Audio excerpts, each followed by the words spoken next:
Madame, Monsieur, bonsoir. Merci de votre fidélité à la première édition de la soirée sur l'Oula. Voici le sommaire. Le dispositif anti-froid est toujours en action en exécution des hautes instructions royales. Les comités provinciaux de suivi et de veille mettent les bouchées doubles. Objectif, prêter main forte aux personnes les plus vulnérables. Ce soir, nous irons à Al Haouz où les habitants de 150 douars ont bénéficié d'aides comprenant denrées alimentaires et couvertures. Portugal-Maroc, bâtir l'avenir en partenariat, c'est le thème de cette rencontre d'affaires organisée aujourd'hui à Rabat.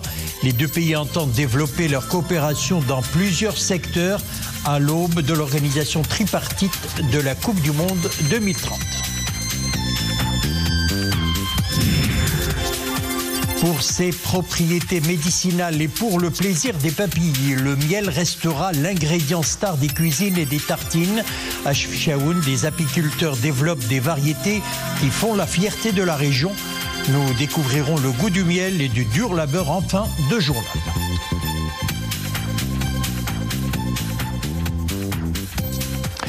Si la vague de froid a perdu de son intensité cette semaine, la mobilisation ne faiblit pas.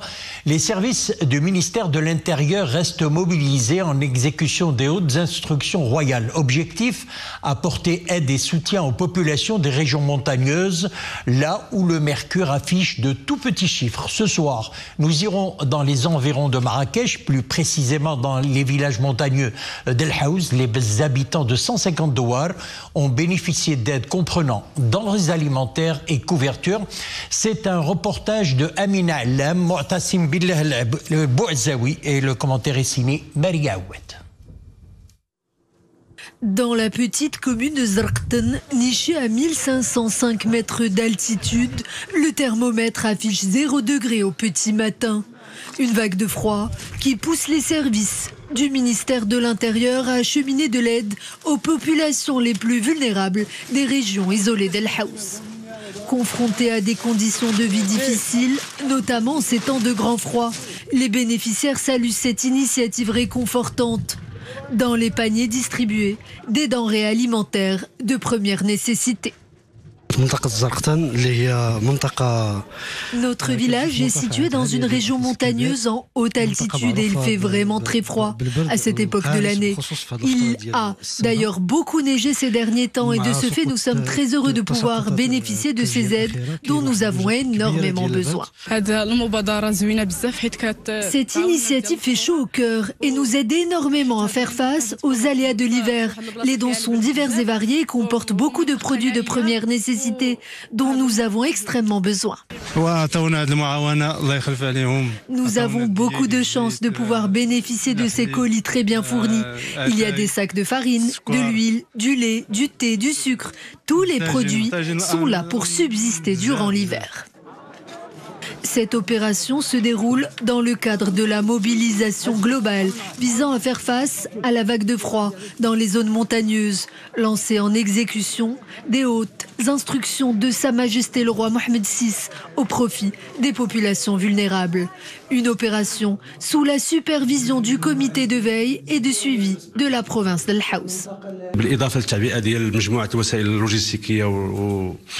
Cette action sociale et solidaire s'inscrit dans le cadre d'un plan national pour lutter contre les effets du froid dans les régions reculées. Il y a une forte mobilisation des autorités pour mener à bien ce projet à destination des catégories les plus vulnérables de la région d'El Haouz. Au total, ce sont 4000 paniers qui ont été distribués dans 150 douars de la région. Aider les bénéficiaires à tenir quelques temps en attendant que le climat soit plus clément. Telle est la vocation de cette initiative sociale qui œuvre pour le bien-être de ces populations fragiles issues des douars enclavés. Ce jeudi s'est tenue la traditionnelle réunion du Conseil de gouvernement sous la présidence du chef du gouvernement Aziz Arnouch. Le Conseil a adopté un projet de loi relatif à l'organisation judiciaire. 2 projets de décret ont également été approuvés, un relatif à l'aquaculture continentale, l'autre portant sur le statut du corps des attachés scientifiques. Par ailleurs, le Conseil du gouvernement s'est informé de 2 conventions internationales et a approuvé des propositions de nomination à des fonctions supérieures. Le Maroc et la Mauritanie signent un important mémorandum d'entente. Il vise à établir une connexion électrique entre les deux pays. Le mémorandum d'entente portant sur les secteurs de l'électricité et des énergies renouvelables a été signé aujourd'hui par la ministre de la Transition énergétique, Leïla Ben Ali, et le ministre mauritanien du pétrole et de l'énergie, Mohamed Ould Khaled. Un accord qui marque un pas vers l'intégration régionale entre les deux pays dans le domaine hautement stratégique de l'électricité. Et je vous propose à présent d'écouter Mohamed Ould Khaled, le ministre mauritanien du pétrole et de l'énergie.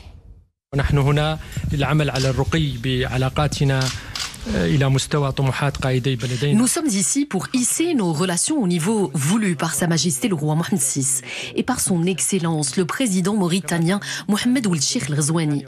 Nos deux pays ont de grands potentiels qui les placent en tête des pays producteurs d'énergie verte. Il ne fait aucun doute que le futur est prometteur, que les opportunités sont nombreuses et que la vision est claire. Et entre le Maroc et le Portugal, le partenariat économique est en plein essor, porté par une organisation commune avec l'Espagne de la Coupe du Monde 2030. Et les opportunités d'investissement se multiplient dans plusieurs domaines. À Rabat, des acteurs économiques des deux pays se sont retrouvés lors d'une rencontre placée sous le thème Portugal-Maroc, bâtir l'avenir en partenariat. Un événement initié par l'Agence pour l'investissement et le commerce extérieur du Portugal en partenariat avec la Confédération générale des entreprises du Maroc et la Confédération portugaise des entreprises. Nisrine El-Hamdaoui et Wissal Imgri. Les opportunités de partenariat et d'investissement au Maroc et au Portugal sont mises en exergue lors de cette rencontre économique.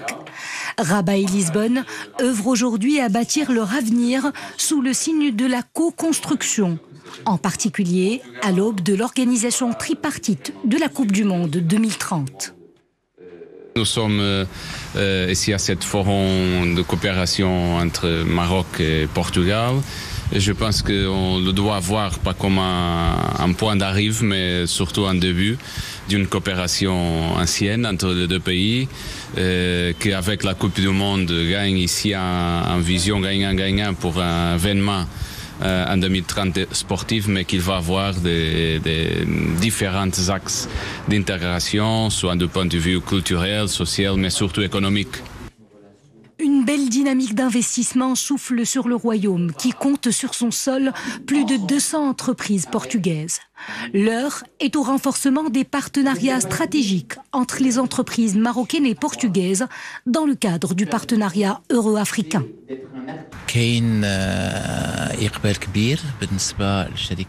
Il existe un fort engouement des entreprises portugaises pour investir au Maroc.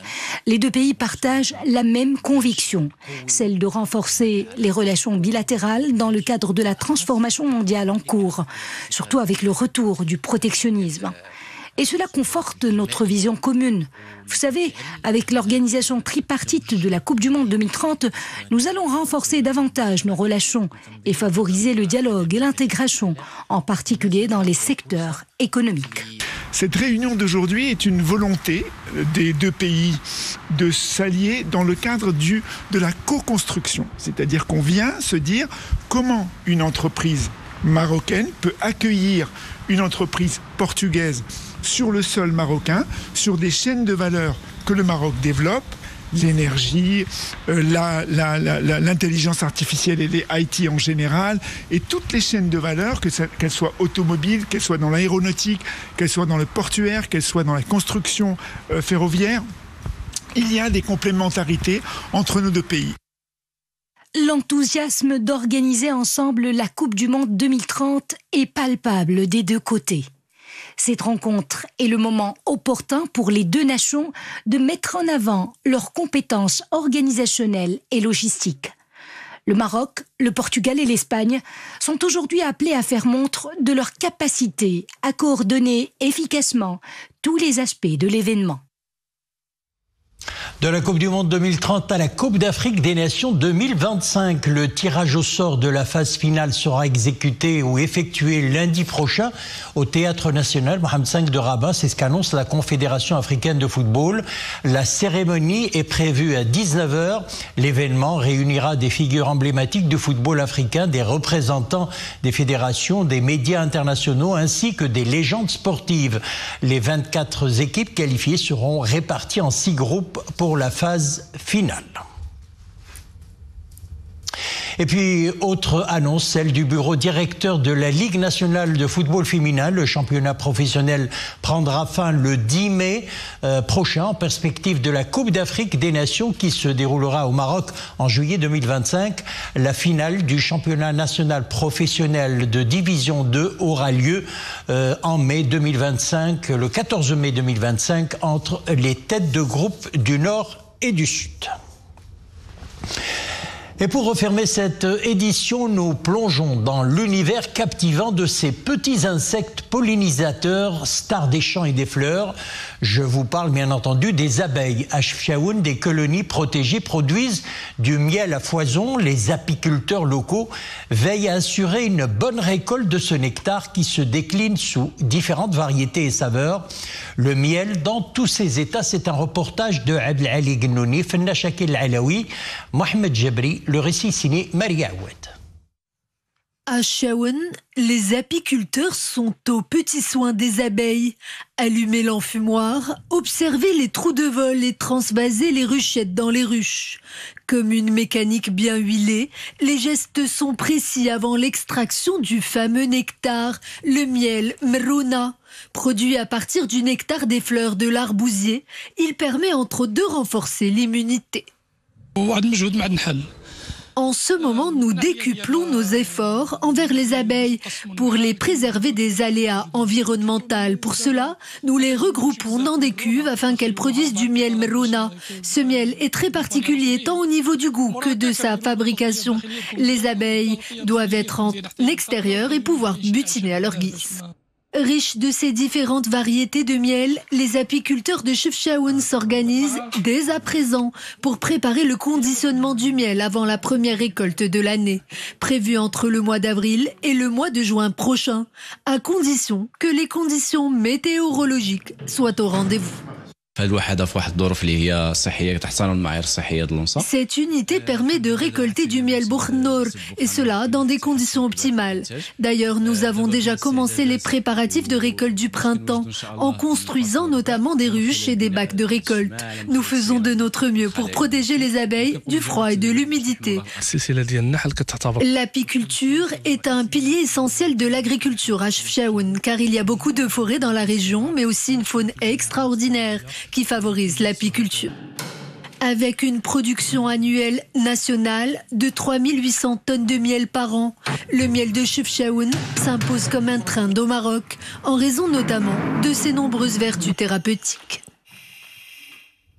Voilà, le miel, un produit excellent, notamment pour le mal de gorge. C'est la fin de notre édition. Merci de l'avoir suivi. Excellente soirée et à demain, 18h30.